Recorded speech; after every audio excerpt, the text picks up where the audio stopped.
제58화 걸륭제. 화신에게 농락당한 위대했던 황제. 걸륭제는 초기에 밝은 면과 후기에 어두운 면이 공존하는 황제입니다. 강희제가 아들 중 옹종제를 후계자로 선택한 이유가 걸륭제가 옹종제의 아들이기 때문이라는 주장이 있을 정도로 매우 총명한 아이였지만 말년에 화신에게 국정을 맡겼고 권세를 독점한 화신이 축제한 재산이 청제국의 15년 세입액에 이르렀습니다. 조선왕조실록에는 다음과 같은 기록이 있습니다. 누룡이 걸륭제 건망증이 날로 심해져서 보필하는 신하들은 업무 처리에 큰 혼란을 겪고 있습니다. 더구나 권신 화신의 전횡이 나날이 심각해지고 있는데도 신하들은 모두 눈치만 볼 뿐 감히 그를 문책하는 자가 없다고 하옵니다. 걸륭제의 성격을 알려주는 일화입니다. 걸륭제가 총애하는 시인과 신하들과 함께 경치를 즐기는데 마침 눈이 내렸다. 눈꽃이 바람에 휘날려 춤을 추는 것 같았다. 시흥이 오른 걸륭제는 참지 못하고 식구를 읊었다. 일편 일편 우일편. 신하들은 이 식구를 듣고 모두 좋다고 소리쳤고 역시 황상의 재주는 비범하여 천하가 깜짝 놀랄 정도라고 아부를 했다. 기분이 좋아진 걸륭제는 창작을 계속하였다. 3편, 4편, 5, 6편. 신하들은 당황하기 시작했다. 하지만 모여있는 신하들은 계속 아부하며 황제의 시를 칭송하였다. 걸륭제는 기운이 나서 뒷구절을 계속 또 읊었다. 7편, 8편, 9, 10편. 이제 아부하는 신하들도 멍해졌다. 하지만 누구도 황제에게 솔직하게 말할 용기는 없었다. 걸륭제도 막상 난감해졌는지 다음 구절을 생각하지 못하고 침묵이 길어졌다고 하였다. 이런 난감한 순간 시인 심덕잠이 일어나 무릎을 꿇으면서 말했다. 황상의 시는 대단합니다. 바라옵건대 신의 개꼬리와 같은 부족한 솜씨로 황상이 담비 가죽과 같은 놀라운 시를 이어가도록 해 주십시오. 난감한 처지였던 걸륭제는 이를 윤허하였고 심덕점이 마지막 구절을 완성시켰다. 비매화 도불견. 매화꽃으로 날아들어가니 모두 보이지 않네. 심덕점이 마지막 구절로 전체 시의 품격이 살아나서 걸륭제는 크게 칭찬하여 그에게 담비 가죽옷을 특별히 하사하였고 이 시는 걸륭제가 지은 시로 발표되었다고 합니다. 어린 시절 걸륭제의 총명은 대단했다고 합니다. 황위 경쟁에서 고전하던 옹정제가 강희제의 결단을 이끌어내기 위한 마지막 카드가 어린 걸륭제였다고 합니다. 강희제의 아들은 35명이었고 손자는 무려 97명이었습니다. 이름을 일일이 기억하기조차 힘들었습니다. 후기의 경쟁에서 옹정제는 강희제가 손자인 걸륭제를 만나보면 크게 기뻐할 것을 확신하였습니다. 영특하고 자신을 빼닮은 손자를 좋아하지 않을 할아버지는 없을 것이기 때문이었습니다. 황상의 두 손자가 태어난 이래 황상의 용안을 뵌 적이 아직 없사옵니다.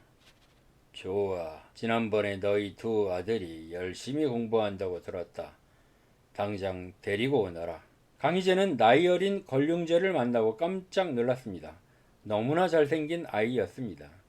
키가 크고 용모가 수려했을 뿐만 아니라 수정처럼 맑은 눈에는 비범한 기운이 넘쳤습니다. 강희제의 모든 질문에 어린 걸륭제는 막힘없이 대답했습니다. 걸륭제는 6살의 나이에 송나라 문인 주돈이의 유명한 산문 애련서를 한 글자도 빠지지 않고 완벽하게 암송하여 주위 사람들을 놀라게 하였습니다. 강희제는 어린 걸륭제를 처음 보고서 이 아이의 복은 나보다 많겠구나 라고 놀라워하면서 그를 황궁으로 데려가 가르치게 하였는데 여러 황자 중에서 으뜸이었다고 합니다. 강희제는 걸륭제를 만나고 8개월 만에 승하하였습니다. 옹정제는 건청궁에 상서방을 설치하고 황제 교육을 전담시켰습니다. 당대의 저명한 문신들을 시켜 어린 걸륭제에게 육아 경전과 제자백가를 가르쳤습니다. 스승인 주식은 어린 권륭제를 엄격하게 가르쳤다고 소문이 났습니다. 하루는 주식의 교육 방법이 심하다는 이야기를 듣고 옹정제가 말했습니다. 선생께서 잘 가르쳐도 그 아이는 왕의 신분이고 안 가르친다고 해도 역시 왕이요. 그런데도 그를 심하게 다루는가? 황자를 잘 가르치면 훗날 요손 같은 성군이 될 것이며 그렇지 않으면 황자는 하나라 걸왕이나 상나라 주왕과 같은 폭군이 되지 않을까 두렵습니다. 말문이 막힌 옹정제는 다시는 교육에 대하여 간섭하지 않았다고 합니다. 권륭제는 훗날 말하기를 짐이 궁중에서 나고 자라면서 황제로 등극하기 전까지 20년 동안 강송을 하지 않은 적이 거의 없었다. 사실상 공부만 한 서생이었다. 1735년 8월 22일 옹정제가 급사했습니다. 신하들은 건청궁이 정대광명이라고 쓰인 편액 뒤에 놓인 상자를 확인하였습니다. 권륭제는 모두의 예상대로 다른 동생이 아닌 자신이 황위를 계승하게 된 것을 확인하고도 대성통곡을 하다가 쓰러졌습니다. 비통해하는 모습을 보였습니다. 그는 타고난 정치적 감각도 보여주었다고 합니다. 백성들에게 자신이 얼마나 인륜과 도덕을 중시했는지 충분하게 보여주었습니다. 시신을 입건할 때 몸부림을 치면서 관뚜껑을 덮지 못하게 하면서 이틀 동안 아무것도 먹지 않고 통곡만 하였습니다. 신하들이 그에게 음식을 권하여도 그는 요지부동이었습니다. 황제의 상여가 자금성을 돌 때 새 황제는 건청문 앞에서 영접하는 것이 관례였지만 권륭제는 친히 호송하겠다고 고집하였습니다. 대신들이 모두 반대했지만 권륭제는 특별 조서를 내리면서 자신의 의지대로 상여를 호송하면서 통곡 소리를 그치지 않았습니다. 건청문 앞에서도 황제만이 들어갈 수 있는 건청문 대신에 신하들이 출입하는 내우문을 고집하였습니다.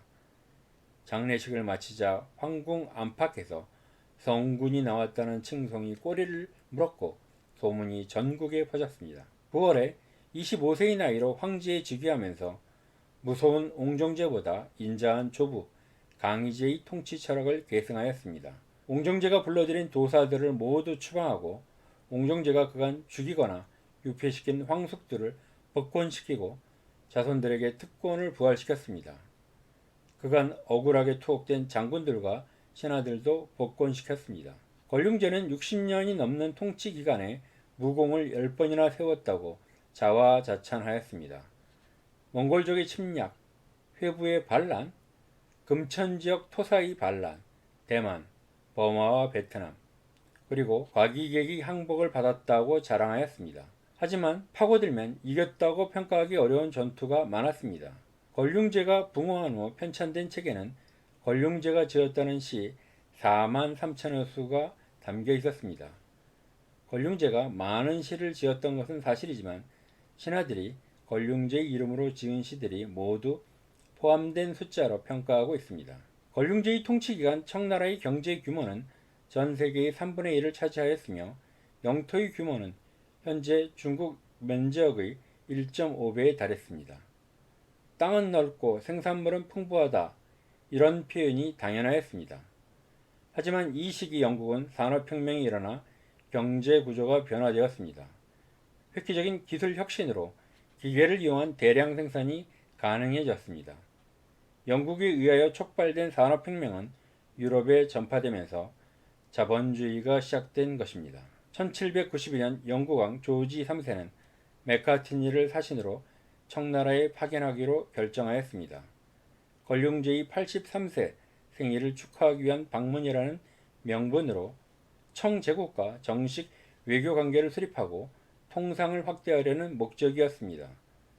9월 26일 출발하였고 과학자, 수학자 등 수행 인원이 80여 명이었고 수병은 95명이었습니다. 권륭제와 청제국의 입장에서는 천조의 위세와 황제의 위협에 감복하여 스스로 찾아온 속국에 불과하였고 사절단이 황제에게 예의를 갖추는 것은 당연하였습니다. 하지만 영국에 사신 맥카트니는 3개 구 고들의 의뢰를 거부하였습니다. 영국은 이미 본토 면적의 100배나 되는 광활한 지역을 식민지로 거느리고 있는 대제국이었고 청나라의 관례를 받아들이는 것은 엄청난 굴욕이었습니다.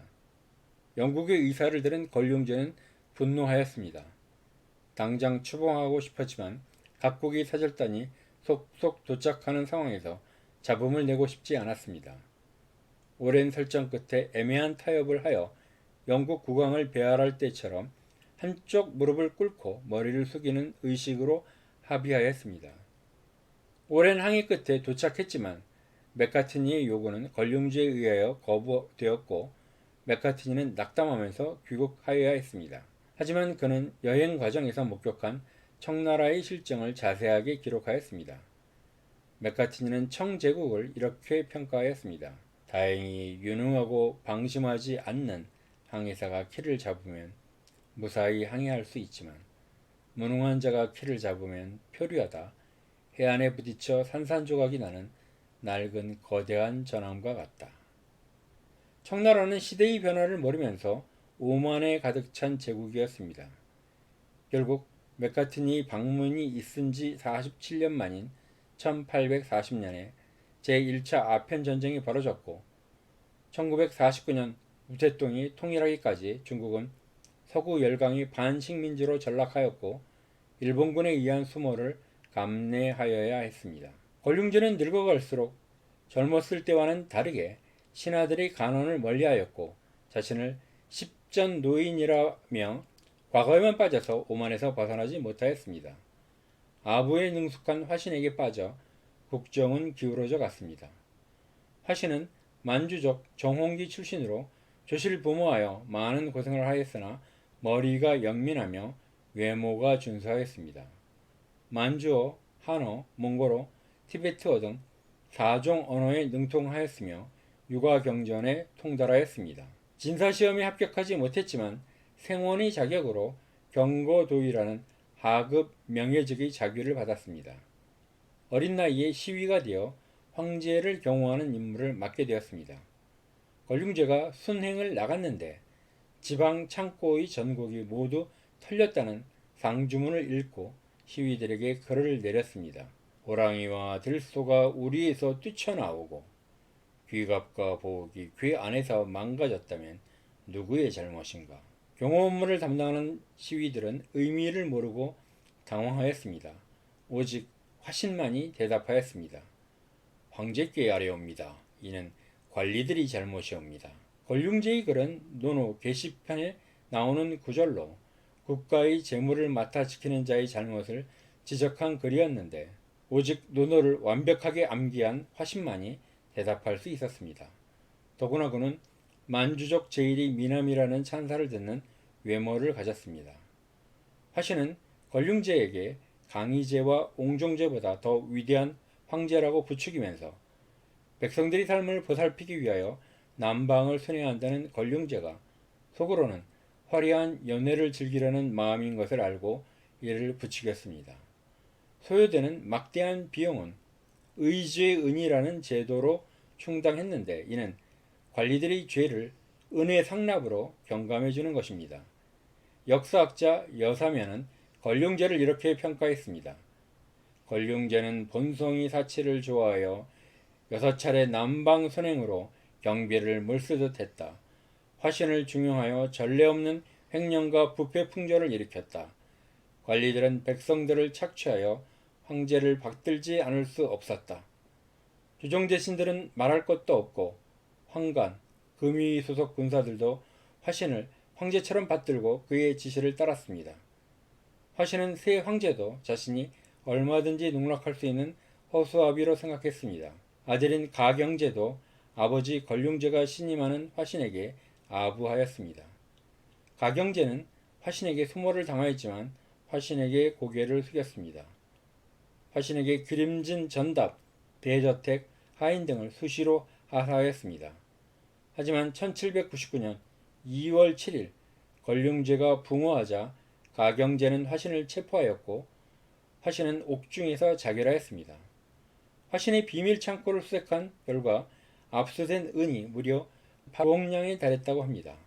당시 매년 국가 세입이 7천만 량에 불과하였습니다. 가경제는 화신이 자살하자 관료 조직이 반발을 염려하면서 황제 포고령을 반포하였다고 합니다. 화신 일파들의 죄를 추궁하지 않겠다. 앞으로 너희들은 자신의 과오를 고치고 새로운 사람으로 거듭나야 한다.